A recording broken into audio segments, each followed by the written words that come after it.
Hey guys, welcome back to another video. Today I will be ranking all blood demon arts in Demonfall Roblox.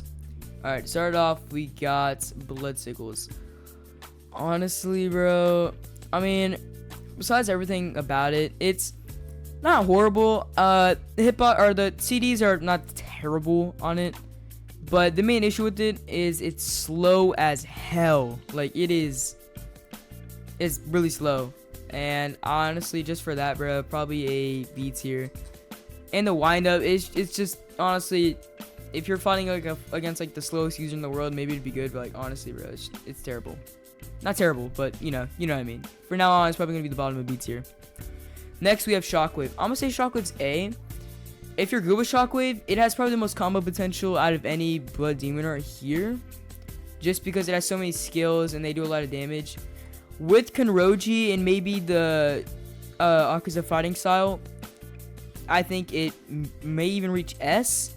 But just since we're going off of just basic here, basically just bottom of A for now. Just because like it's like takes a lot of stamina, but it's got a mode to make up for that. But yeah, it just has good combo potential and decent damage. Moving on, we have Swamp. Swamp is gonna be a D tier from now. I've only seen one crazy swamp user ever, and he's using the Tamari Ball's fighting style. So like the Ball's fighting style like make a lot of like commons shine in a way. Not really commons, but they just make certain like BDAs so much better. But yeah, for right now it's just at D because some of the skills don't even work, and it's just kind of shit. Next we have Black Lightning. This may be a hot take, but I think it's S. It has the shortest cooldowns for the most high damaging skills. The grab alone does like 70 damage for a like 10-second cooldown. TP dashes that make it so easy to get out of any combo. A hyper armor throw, and to top it off, like it's got a mode that just makes you even faster, and its dashes do damage. Therefore, if you're near them and you dash, it cancels them. Putting it S tier because all of that, and the hitboxes are insane. Like, you can grab them when they're not even near you, and you're gonna spam the grab. It's just everything about it is perfect. If I had to do one downside, maybe the lack of skills, but not much they can do there. The stomp isn't the best. It's probably the worst skill in the set. And I mean, yeah, it only has like really 1 to 2 attack moves. There is 3, but I would only count 2 because the throw and the grab do the most damage, and they're easiest to land because they're the hitboxes.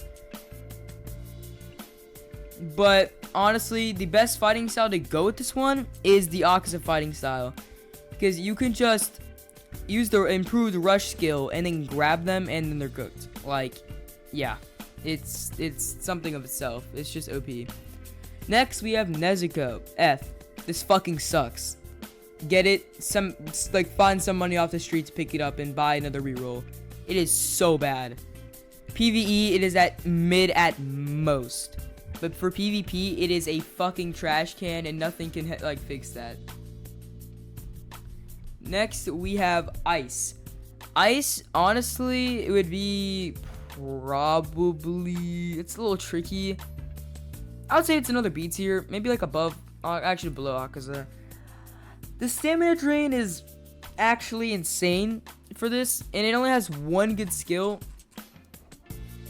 And I would just say it has bad CDs, honestly.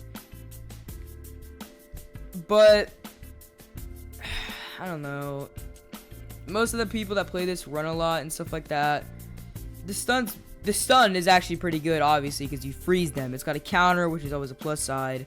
But the main thing is the stamina drain. But its best skill or feature it has is the clones, which I'm pretty sure has a really long cooldown to use again. But the clones are just like basically demons with blood arts in terms of health, and they're just annoying as fuck to fight especially when you're fighting a player. And if you're just fighting an Ice, bro, if you keep your distance, you're chilling. Like, I don't know, you just gotta play like a loser kind of to get away from an Ice user. But besides that, I would just say it's there because of its drain mostly. Alright, moving on. This one probably surpasses Black Lightning. Personalities, Hantengu basically. it is like insane. The hitboxes are like criminal. It's actually horrendous. And if you have the Tamari ball with it, you're unstoppable. I have a friend that uses this build, and he hasn't lost a ranked match with it. And it has an evasive that knocks them down, and while they're knocked on the ground for like 15 seconds, you can throw your Tamari balls on them while they're on the ground.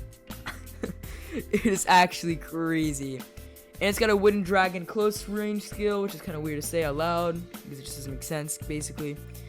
And then you have the best move is the wind hurricane, kinda. It has the actual most insane hitbox ever, and once it lands, it just does repeated damage. It is blockable, but it's so quick that where it can't really be blockable. Obviously, it's kind of invasive. I already mentioned that can be paired with Tamari balls, which makes it OP.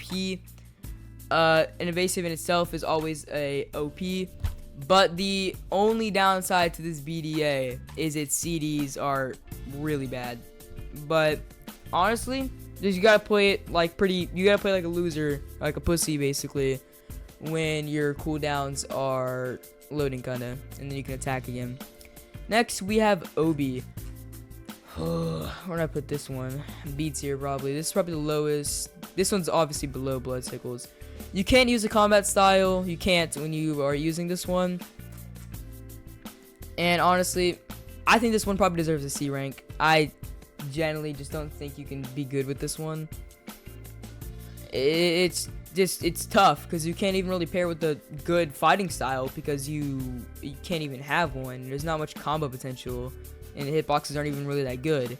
So yeah, I think it's gonna stay in C. Arrows might be below Swamp. I don't know. I've never really seen Arrow, and Arrow just doesn't have the best moveset. Apparently, the best skill is the one where you can just throw them really high up in the air and they'll die to fall damage. But with Feather Fall, it's really useless. So I would just put it there, and it just doesn't do much damage. And if you jump, it literally just doesn't. It just misses. So I'm just going to put a D for there. Next up, we have String. String is an S tier. Another one. A lot of these comments are making up to S. I would say String's an S because the pool, a lot of people don't know how to block in this game, apparently. And the String pool, it just pulls them in. I would use the Akasa fighting style for it. It goes well with it. String pool pulls them in. You can toss them around, use your little heavy attacks, all that. Pushes them back. As they ragdoll from you knocking them back with the red hyper armor string move, I have no idea what it's called. You can immediately, right after, use Birdcage while they're ragdolled, and it hits them, even if they're ragdolled. So it's true. After you knock them back and use it, they can't avoid it when they're ragdolled. It's literally true. Only downside is almost all the skills are blockable, and there's a couple of useless skills. I think there's actually one useless skill in the moveset. It's where you like shoot the threads out. It's just fucking stupid. It's slow as hell, and like 95% of people don't run into it. So yeah, just never use that one if you get it. And if you have the Akasa fighting style, the counter leaves them wide open for an attack, and you can just repeat the combo. When they're ragdolled, use the Birdcage. Alright, last but almost least, we have Shadow. I think it's obviously above Nezuko. Alright, there you go. Above Nezuko, it sucks. And yeah, that is my tier list. Probably the most out there tier list ever. Almost every tier list has Akuza or Ice in S tier. But yeah, after actually testing all of these, I can confirm this is what I think it is. Make sure to like, subscribe, do all that good stuff, and see ya.